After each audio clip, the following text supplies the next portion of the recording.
Tank Davis. Let Shakur Stevenson. Devin Haney know y'all ain't built like that, bro.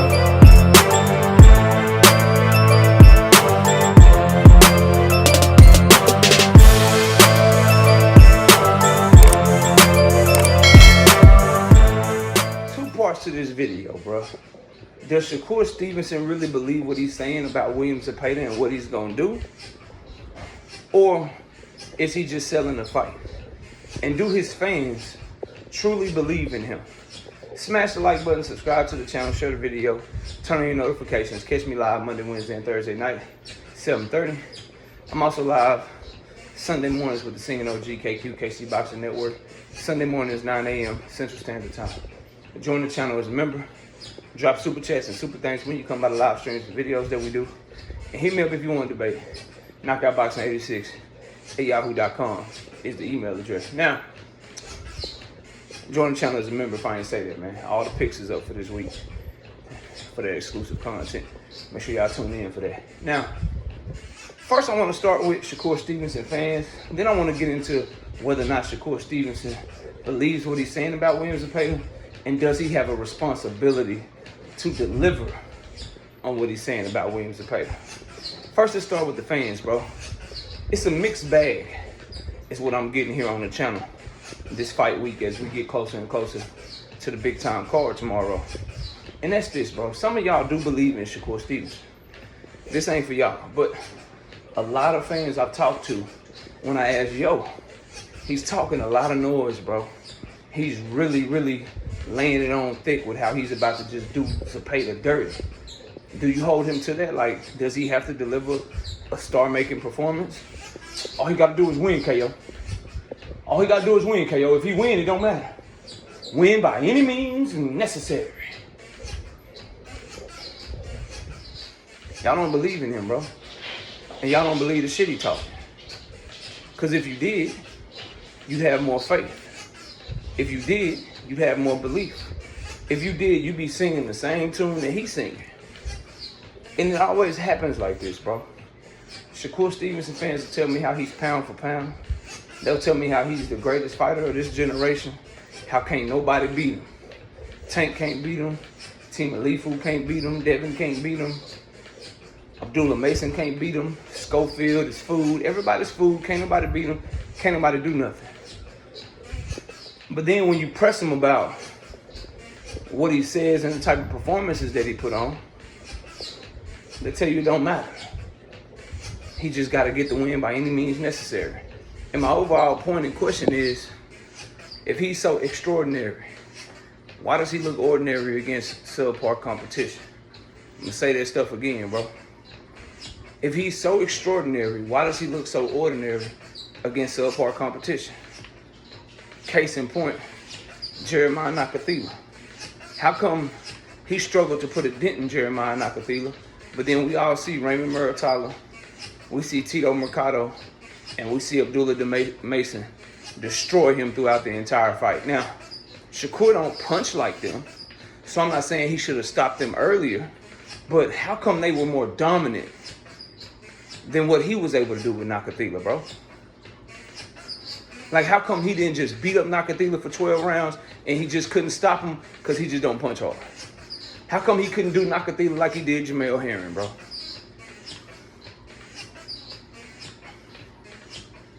These are just questions. Artem Hardatunian. How come he couldn't put a dent in Artem the way that Frank Martin did, bro? If he's supposed to be this extraordinary fighter, how come he keeps looking more ordinary against ordinary fighters than dudes y'all say ain't on Shakur level? So Frank Martin ain't on Shakur level, but he can bruise and beat up Artem worse than Shakur can, right? Y'all say Abdullah Mason. You tell me that Tito Mercado, who called out Shakur and called him a 304, by the way. Raymond Muratalla, they not on Shakur level, but when they get a common opponent with Shakur, they always perform better than him. Why is that, bro? So do y'all truly believe in him? And is he truly what y'all claim he is, bro? Because y'all won't hold him to his word. So that's that part of it, right? I think some of y'all believe in him. But I think some of y'all don't believe in him. You just been a Shakur fan since he turned pro. So you just riding with him. Now, to Shakur's words, and does he really mean them? And should we hold him responsible to those words for this upcoming fight tomorrow? Does he believe them is the first part I'll say. And I'm going to have the edge towards no until he proves otherwise. And it's not hate. It's just because I've heard him say this a lot, bro, about stepping on somebody, beating somebody's ass. I'm going to stop him. He's not on my level. I'm this, I'm that. And then he gets in the ring. And more times than not, against Artem, against Nakafila, against Edwin, he always underperforms based on how he was talking before the fight. So does he believe what he's saying before the fight? I'm going to go with no until he proves me wrong. The main part I want to get on, though, is his responsibility to the fans. Because people will say, well, he was hurt against Edwin, KO. He was hurt. He showed you paperwork, KO. His ligaments was messed up.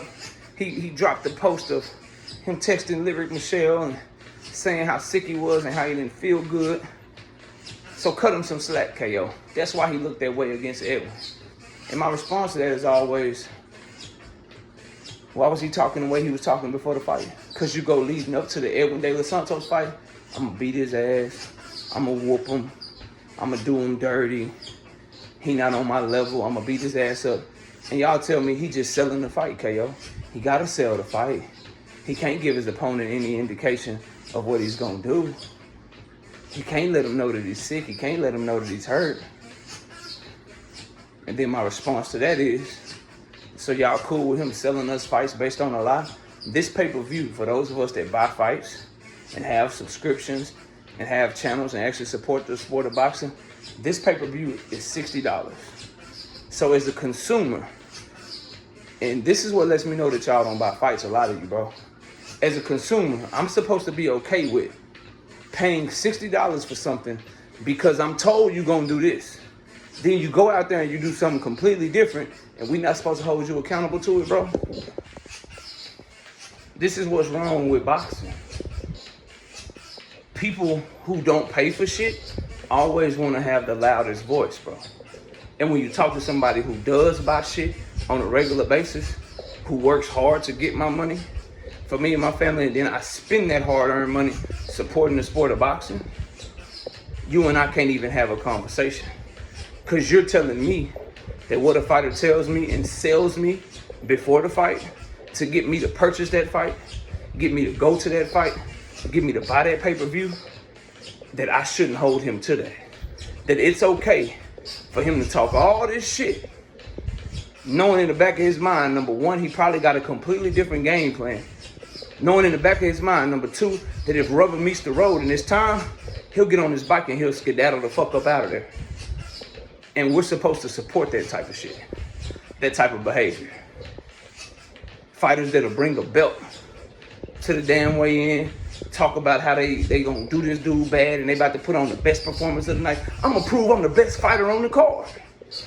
I'm gonna prove I'm the best fighter on the card. Y'all gonna walk away saying I'm the best fighter on the card.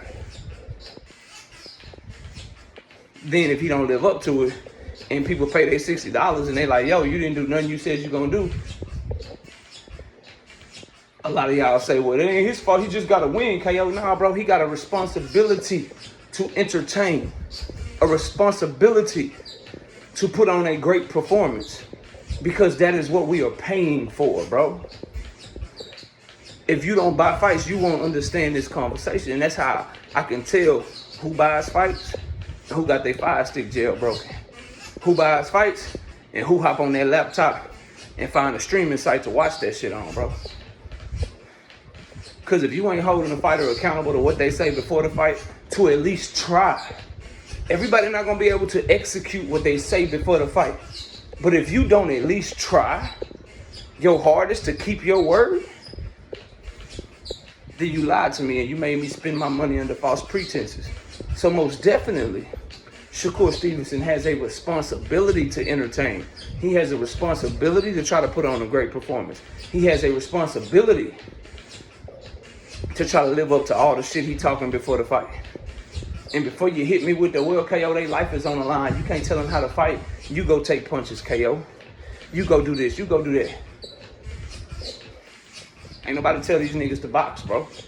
Ain't nobody tell them to be fighters. And you know what I damn sure didn't do? I didn't say, hey, Shakur, this Williams-Zepeda fight, what you gonna do, bro? And then have him lie to me a bunch of times, bro. Hey, Shakur, this Edwin De Los Santos fight, what type of performance can we expect? I didn't ask him to lie to me and tell me he gonna do X, Y, Z. Then when he don't do X, Y, Z, he make excuses, and we all supposed to rock with it. People buy tickets and people buy pay-per-views based on the marketing and the promotion of the fight before the fight. And if you market it falsely and you promote it falsely, people have a right to get mad at it. Those of us that buy fights, at least. So hell yeah, he got a responsibility to live up to his goddamn words. He got a responsibility to live up to everything he said leading up to this fight. So go do it, Shakur, so we can give you the credit.